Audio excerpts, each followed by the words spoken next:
Shalom Bapak Ibu Saudara, puji Tuhan. Izinkan saya mengucapkan selamat Natal dan Tahun Baru di 2021 ini. Puji Tuhan penyertaan Tuhan untuk hidup kita. Mulai dari tahun 2020 yang kita ketahui bersama-sama adalah tahun yang cukup berat karena adanya pandemi virus corona, tapi puji Tuhan penyertaan Tuhan membawa kita masuk ke tahun baru 2021. Kiranya kita tetap dalam perenungan, di mana di tahun 2020 kita merayakan Natal dengan seadanya dan dibatasi, dan juga perayaan tahun baru yang seadanya. Dan oleh karena ini memasuki tahun baru dan ini ibadah pertama, ibadah minggu pertama, kita tetap memuji dan memuliakan Tuhan dengan semangat dan sukacita karena Allah menyertai kita. Bapak Ibu Saudara, sebelumnya saya ingin memberitahu gereja kita GKTI Raja Daud untuk minggu depan 10 Januari sudah mulai melakukan ibadah tatap muka. Kita sudah melakukan ibadah tatap muka di gereja kita gedung GKKI, Jalan HKI ya. Itu di Cililitan, bisa dilihat di media kita di Instagram maupun di YouTube.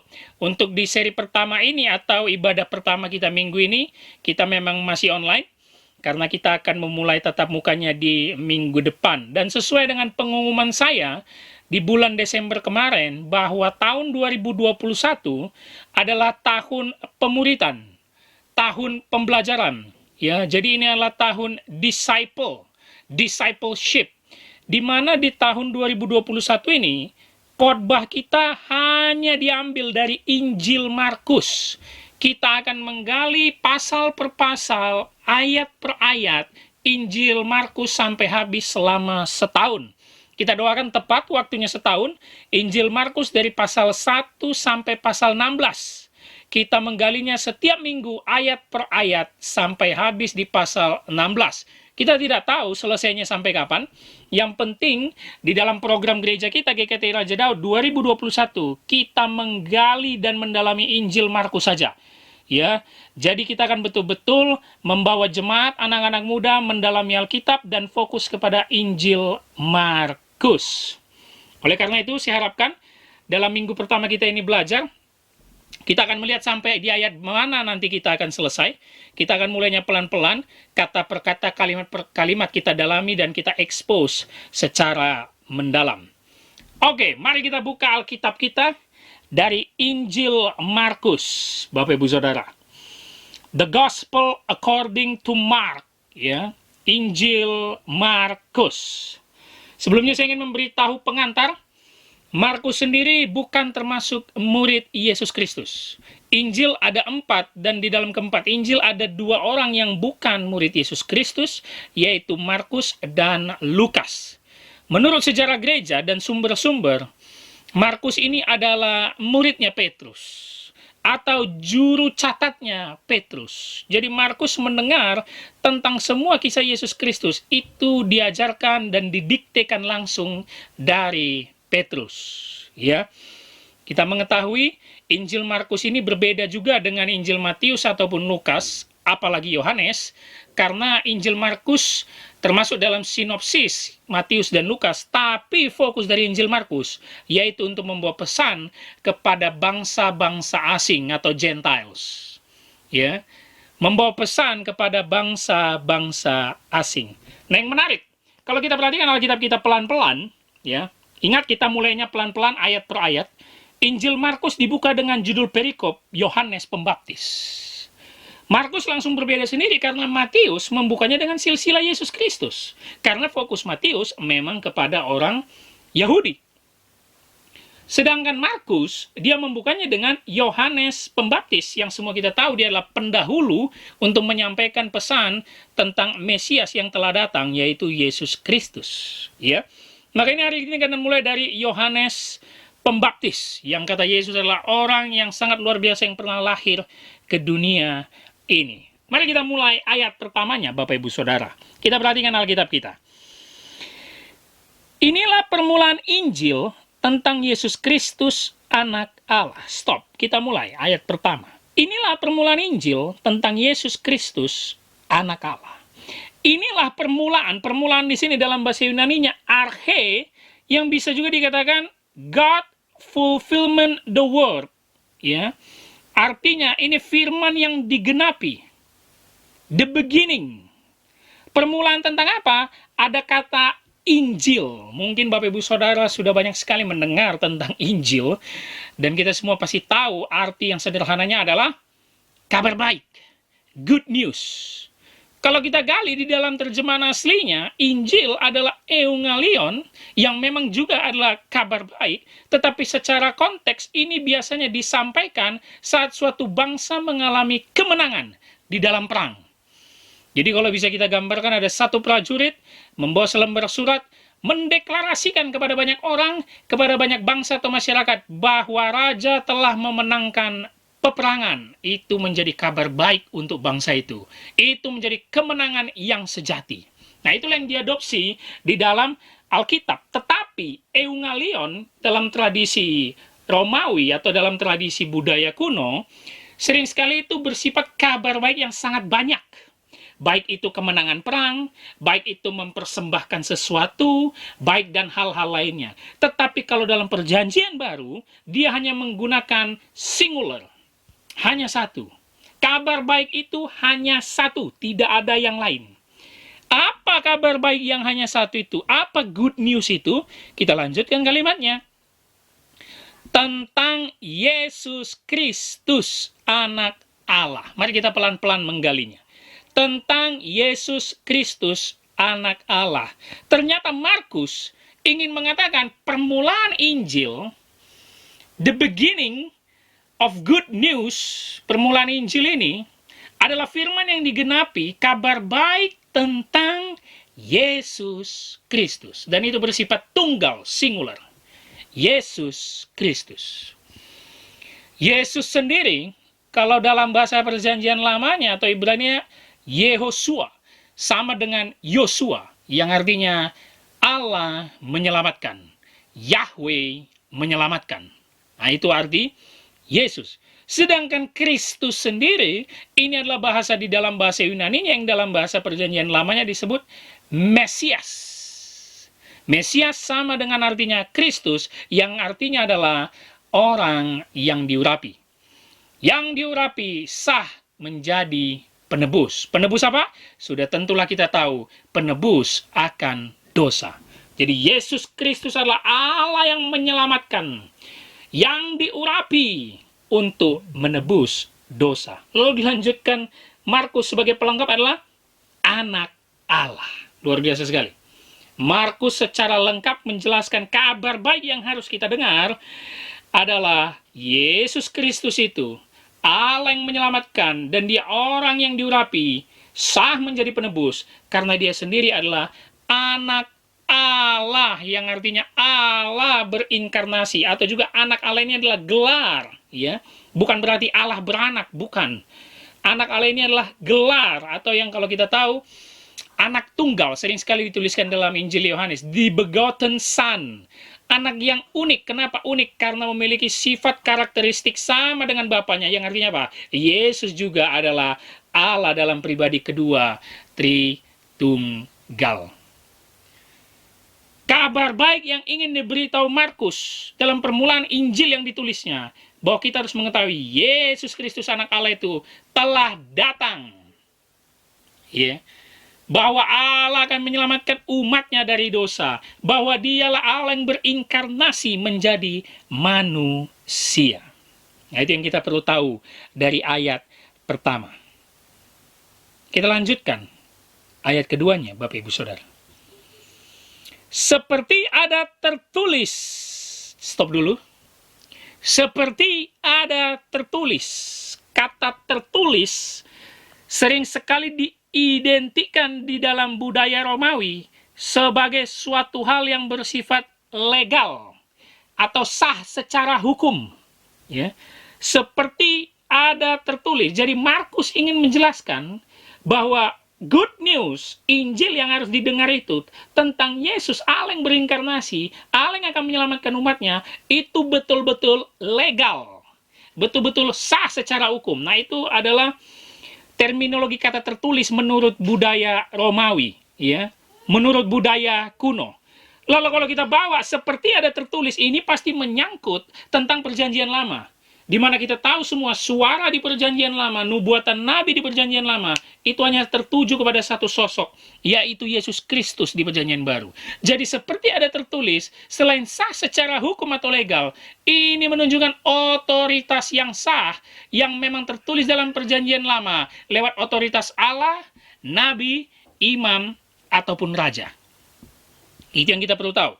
Jadi kalimat ini tidak sembarangan, Bapak Ibu Saudara, bahwa seperti ada tertulis, dimaksudkan bahwa Yesus Kristus anak Allah itu betul-betul datang. Itu yang ingin dituliskan Markus sebagai kabar baik yang harus diterima oleh banyak orang, termasuk bangsa asing. Kita lanjutkan. Seperti ada tertulis dalam kitab Yesaya. Nyambung sekali. Karena tadi kita berkata, tertulis itu pasti menyangkut perjanjian lama. Markus langsung mengidentifikasikannya dari kitab Nabi Yesaya. Bapak Ibu Saudara harus tahu, nubuatan Yesaya dengan jarak Yesus Kristus itu sekitar 700 tahun. Itu juga ditulis nanti di dalam Matius, Lukas maupun Yohanes, ditulis dalam semua Injil tentang nubuatan Nabi Yesaya. Dan kita perlu tahu bahwa Yesaya tidak memiliki silsilah keluarga dengan Matius, Markus, Lukas, Yohanes. Jadi ini bukan sekedar omongan belaka, bukan sekedar nubuatan bohongan, atau bukan sekedar nepotisme untuk mengarang-arang bahwa Yesus itu lahir, bahwa Yesus itu adalah anak Allah. Bukan, karena memang Yesaya tidak kenal dengan Markus.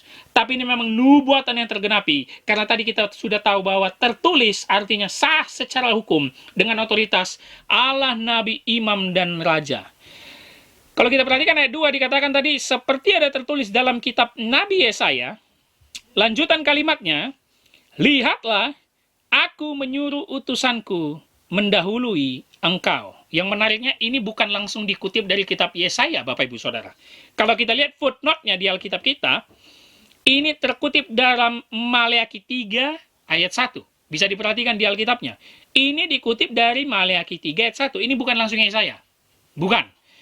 Lihatlah, aku menyuruh utusanku mendahului engkau. Ini juga dikutip dari Keluaran 23 ayat 20. Jadi ada dua ayat yang dimasukkan Markus di sini. Keluaran 23 ayat 20 dan Maleakhi 3 ayat 1. Isinya sama. Kalau Keluaran itu seperti menyuruh utusan malaikat yang akan membawa mereka dan melindungi mereka di padang gurun. Begitu juga dengan Maleakhi 3 ayat 1. Kita perhatikan kalimatnya lagi. Lihatlah, aku menyuruh utusanku mendahului engkau. Ya. Tentu ini adalah suara dari Allah. Utusanku yang di sini bukan lagi menunjuk kepada malaikat, melainkan ini sesuai dengan judul perikop kita pada hari ini adalah Yohanes Pembaptis. Di mana memang dia juga dinubuatkan oleh Maleakhi sebagai Elia yang baru, bahwa dialah pendahulu dari Mesias itu. Mendahului engkau. Perhatikan E-nya huruf besar, itu menunjuk kepada Mesias, yaitu Yesus Kristus. Lihatlah, aku, A-nya huruf besar, Allah, atau kita bisa sebut Allah Bapa, menyuruh utusanku, yaitu Yohanes Pembaptis, mendahului engkau, E-nya huruf besar, yaitu Yesus Kristus. Ini tadi diambil dari Keluaran 23 ayat 20 dan Maleakhi 3 ayat 1. Kita lanjutkan. Ia akan mempersiapkan jalan bagimu. Itulah semua tugas dari utusan, mempersiapkan jalan bagimu. Karena akan kedatangan Sang Mesias, Raja yang dinanti-nanti, yang sudah dinubuatkan 700 tahun dan beratus-ratus tahun di dalam perjanjian lama oleh nabi-nabi. Nah, baru di ayat 3-nya, inilah yang dikutip dari Yesaya. Kita perhatikan ayat 3-nya. Ada suara orang yang berseru-seru di padang gurun. Ini yang dikutip dari Yesaya 40 ayat 3. Perhatikan kembali Alkitabnya, footnote-nya di bawah. Ada suara orang yang berseru-seru di padang gurun. Jangan lepaskan ayat 2-nya tadi, Bapak Ibu Saudara. Karena ada suara orang, ini berarti sang utusan tadi. Yang diutus, dinubuatkan dari perjanjian lama, yang pasti ini menunjuk kepada Yohanes Pembaptis. Ada seorang berseru-seru di padang gurun. Kenapa padang gurun menjadi penting? Kita simak sedikit padang gurun. Karena biasanya suara orang memproklamirkan good news, kabar baik, itu kebanyakan bukan di padang gurun. Kebanyakan dari istana, kebanyakan di tempat-tempat penting. Tapi good news yang ini, bahwa Yesus Kristus, anak Allah telah datang, Ini dari padang gurun, tempat yang tidak biasa, tempat yang jarang banyak orang, tempat yang jarang dijangka orang. Alasan lain, padang gurun memang menjadi pelayanan tempat Yohanes Pembaptis. Yohanes Pembaptis bisa dikatakan adalah satu orang yang hidup di dalam kesalehan, ya, orang-orang yang berbasis di Qumran, padang gurun, yang memang hidup mengembara di situ dan melakukan pelayanan di situ, berkhotbah dari situ, padang gurun. Dan kita tahu nanti di ayat-ayat terakhirnya, ciri khas orang-orang Qumran padang gurun ini memang terpisah dari orang-orang lain. Mereka memiliki hukum mereka sendiri, mereka memiliki kesalehan dan hukum untuk beribadah sendiri, sehingga kita tahu menemukan kejanggalan bagaimana nanti profil Yohanes Pembaptis. Kita tahu dia makan belalang dan berbaju bulu unta. Itu tidak biasa sekali. Tapi inilah orang utusan Allah untuk mempersiapkan kedatangan Mesias, Yesus Kristus. Jadi padang gurun adalah menjadi tempat pelayanan dari Yohanes Pembaptis. Ada suara orang yang berseru-seru di padang gurun. Kita lanjutkan. Persiapkanlah jalan untuk Tuhan. Luruskanlah jalan baginya. Perhatikan ada dua kalimat yang mirip, dua kata yang mirip. Persiapkanlah, luruskanlah jalan. Persiapkanlah jalan, luruskanlah jalan. Tugas Yohanes Pembaptis, dia datang berseru-seru di tempat pelayanannya padang gurun untuk betul-betul mempersiapkan kedatangan anak Allah Sang Raja, Yesus Kristus. Apa makna luruskan jalan? Bahwa betul-betul nanti kita tahu khotbah Yohanes menyuruh semua orang bertobat dan dibaptis, bahwa mereka harus bertobat karena kerajaan Allah sudah dekat. Selama ini orang Yahudi, orang Israel hidup di zaman yang bengkok, hidup di jalan yang bengkok, melawan Allah. Tapi dia harus mempersiapkan dan meluruskan jalan itu ketika Yesus Kristus datang. Bapak Ibu Saudara perlu tahu, Allah tidak bersuara kepada orang Yahudi atau bangsanya itu hampir sekitar 400 tahun lamanya. Mulai dari perjanjian lama sampai masuk ke perjanjian baru. Hampir 400 tahun lamanya. Makanya ketika ada suara orang berseru-seru di padang gurun, dengan khotbahnya yang begitu keras, Yohanes Pembaptis, banyak orang nanti datang kepadanya. Karena memang tugas Yohanes Pembaptis, sebagai orang utusan Allah, dia harus mempersiapkan jalan Tuhan. Meluruskan jalan baginya. Kita lanjutkan ayat 4-nya, Bapak Ibu Saudara. Demikianlah Yohanes Pembaptis tampil di padang gurun, dan menyerukan, bertobatlah dan berilah dirimu dibaptis, dan Allah akan mengampuni dosamu. Seperti saya katakan tadi dari ayat 3, karena mereka rindu suara Nabi, rindu khotbah yang dari Nabi Allah, mereka datang ke padang gurun untuk melihat Yohanes Pembaptis tampil. Kita perhatikan lagi ayat 4.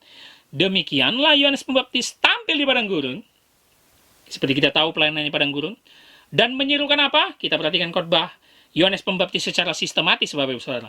Pertama, bertobatlah. Itu dia. Bertobatlah. Dalam terjemahan asli Yunani-nya metanoia, yang artinya berbalik arah. Nah, itu dia. Berbalik arah menuju jalan yang benar. Bertobatlah, berbalik arah. Bukan hanya tubuh kita, tapi mindset kita, pikiran kita, hati kita, dan seluruh hidup kita harus berbalik arah kepada Tuhan. Bertobatlah. Sedikit saya ingin menyampaikan, sangat sedikit hamba Tuhan di mimbar sekarang, di gereja-gereja, khususnya di Indonesia, sedikit sekali berani menyerukan seperti Yohanes Pembaptis berseru, bertobatlah. Kebanyakan gereja malah sibuk dengan entertainment, malah sibuk dengan motivasi-motivasi kehidupan, malah sibuk ngomong urusan berkat dan mukjizat. Lupa bahwa kita harus seperti Yohanes Pembaptis, kalau berdiri di mimbar, memberitakan pertobatan. Karena kita hidup di jalan yang bengkok, hidup di dalam kegelapan, dan hidup di dalam dosa. Jadi Yohanes Pembaptis sangat luar biasa sekali, Bapak Ibu Saudara. Orang Yahudi, orang Israel yang rindu akan suara Tuhan, suara Nabi, langsung ditegur dengan kata, bertobatlah. Dan perlu diketahui, Bapak Ibu Saudara, Yohanes Pembaptis adalah Nabi terakhir. Ya, itu perlu kita catat dan pelajari. Nabi terakhir, karena dia menyerukan kedatangan Yesus Kristus. Kita lihat yang kedua, apa khotbahnya? Dan berilah dirimu dibaptis. Yang kedua, bertobat, berilah dirimu dibaptis. Perlu kita ketahui, baptisan tidak menyelamatkan. Dan kita tahu baptisan Yohanes nanti berbeda dengan baptisan Roh Kudus yang kata Yohanes, Yesus akan datang membaptis dengan Roh Kudus. Baptisan Yohanes hanya baptisan pertobatan, tapi bukan menyelamatkan, engkau pasti masuk ke dalam kerajaan surga. Tetapi Yohanes ingin memberitahu, kalau engkau bertobat, sekarang saatnya kau mendeklarasikan dirimu untuk tampil di banyak orang, yaitu dengan cara baptisan. Jadi baptisan hanya simbol bagi orang percaya yang sudah bertobat dan deklarasi di depan umum. Ya, itu perlu kita ketahui. Kita tidak ngomong tentang caranya, mau itu selam atau percik, kita tidak sibuk dengan itu. Saya pribadi mengatakan boleh selam, boleh percik.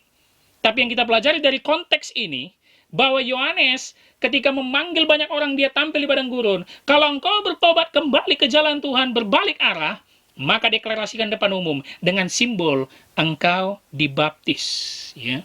Baptizo, ditenggelamkan, diperciki, dan dengan artinya segala macam.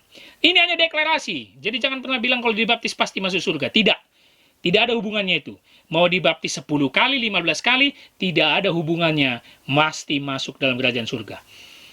Berilah dirimu dibaptis. Artinya Yohanes bilang, kalau engkau sudah bertobat, deklarasikan depan umum.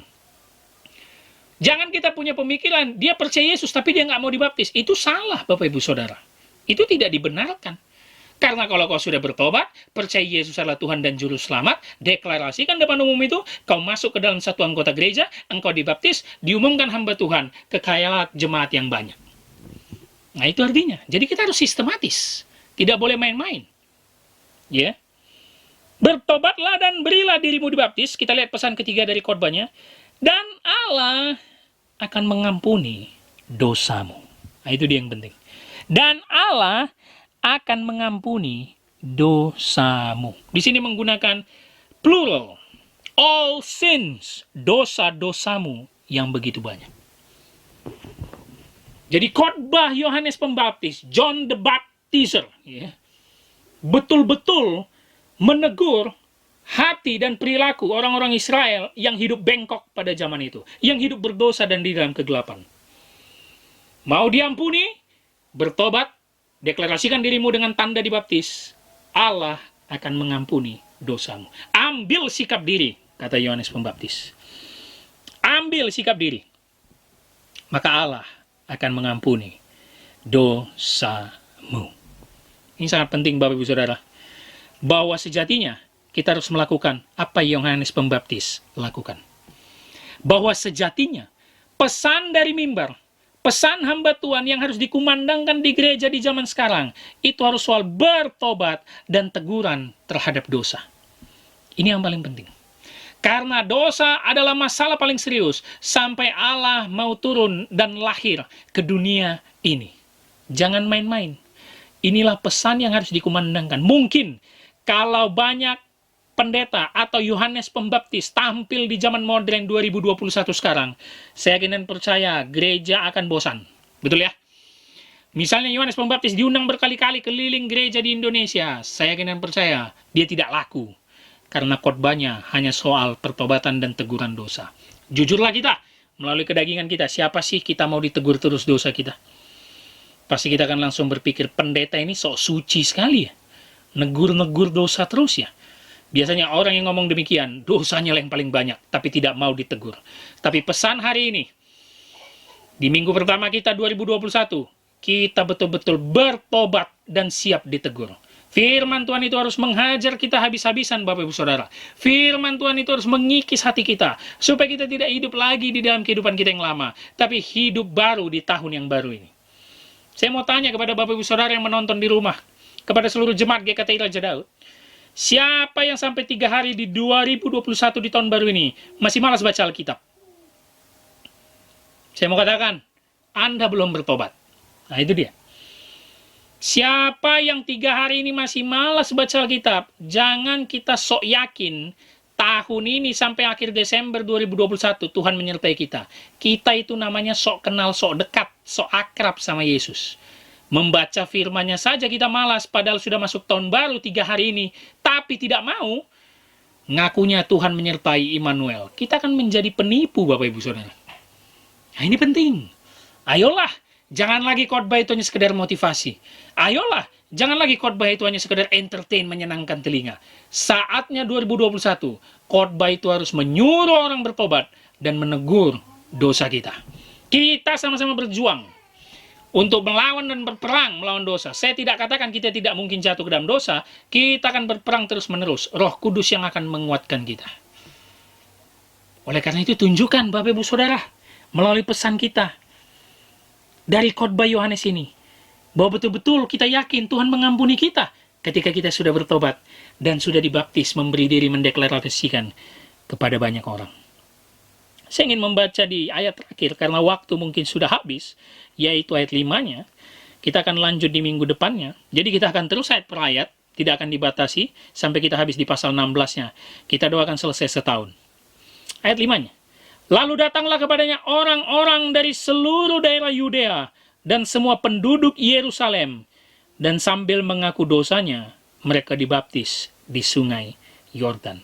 Khotbah Yohanes yang dirindukan banyak orang Israel, orang Yahudi sebagai suara nabi, berdampak luar biasa. Datanglah seluruh orang daerah Yudea dan semua penduduk Yerusalem. Tentu tidak semua, bukan seluruh, tapi banyak orang. Tidak mungkin semuanya datang, ya Bapak Ibu Saudara. Yudea dan semua penduduk Yerusalem, ya, ini pasti banyak juga ahli Taurat, banyak juga orang Farisi, dan seluruh masyarakat orang Israel datang. Kita tahu dari Yerusalem itu sebagai pusat ibadah mereka. Sambil mengaku dosanya, ya, dan mereka dibaptis di sungai Yordan. Mereka melakukan apa yang Yohanes khotbahkan. Hati mereka tergerak, Roh Kudus menjamah mereka. Dengan khotbah Yohanes, bertobatlah, berilah dirimu dibaptis, maka Allah akan mengampuni dosamu. Dan akhirnya seluruh dan banyak orang dari Yudea Yerusalem betul-betul datang, mengaku dosanya dan dibaptis.